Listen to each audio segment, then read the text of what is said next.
کچھ سائنسداں نے تحقیق کی ایک موضوع پہ، تخلیق کائنات، مطلب کریشن آف دا یونیورس، اور ان سائنسداں نے کہا کہ ہماری کائنات سب سے پہلے ایک پرائمری نیبولا تھا، بنیادی گولا، ابتدائی گولا.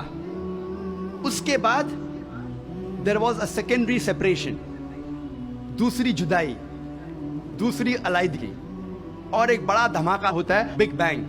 اس کے بعد وجود میں آیا گیلیکسیز، کہکشائیں، ستارے، سیارے، چاند، سورج، اور یہ زمین جس میں ہم رہتے ہیں. اسے سائنسداں نے کہا بگ بینگ، بڑا دھماکہ. یہ جو سائنسداں نے تقریباً 40 سال پہلے ڈھونڈا کس طریقے سے کائنات وجود میں آئیں، تخلیق کائنات، قرآن مجید میں اس کا ذکر 1400 سال پہلے ہے. اور میں نے اس تقریر کے شروع میں ایک آیت کی تلاوت کی، سورہ انبیاء کی، سورہ نمبر 21، آیت نمبر 30، جہاں اللہ سبحانہ تعالیٰ فرماتے اولم یلذین کفروا، کیا انکار کرنے والے یہ نہیں جانتے ان السماوات والارض کانتا رتقا ففتقناہما، کہ زمین اور آسمان ایک تھے، جڑے ہوئے تھے، اور ہم نے انہیں جدا کیا. یہ جو تخلیق کائنات، creation of the universe, big bang, بڑا دھماکہ، جو سائنسداں کو 40 سال پہلے پتا چلا، قرآن مجید میں اس کا ذکر ہے 1400 سال پہلے.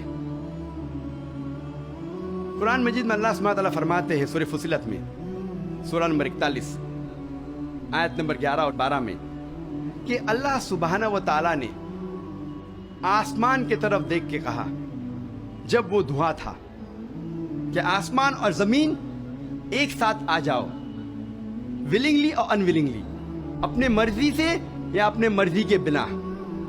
اور ان نے کہا کہ ہم اپنے مرضی سے ایک ساتھ آ جاتے ہیں. قرآن مجید میں لکھا ہے کہ آسمان سب سے پہلے دھواں تھا، عربی لفظ ہے دخان. اور آج کے سائنسداں یہ کہتے ہیں کہ کائنات بننے کے پہلے یہ آسمان دھواں تھا، انگلش میں کہتے ہیں گیس. لیکن عربی میں دخان کے معنی ہے اسموک. کچھ مفسرین نے ترجمہ کیا مسٹ، دھند، جو میرے حساب سے صحیح ترجمہ نہیں، کیونکہ دھند ہوتا ہے ٹھنڈا اور دھواں ہوتا ہے گرم. دھماکے کے بعد ہم اکثر دیکھتے ہیں گرم دھواں، دھند نہیں دیکھتے. تو قرآن مجید میں لکھا ہے کہ آسمان تھا دھواں. اور آج سائنس یہ کہتی ہے کہ اسموک گیس سے اور بہترین لفظ ہے.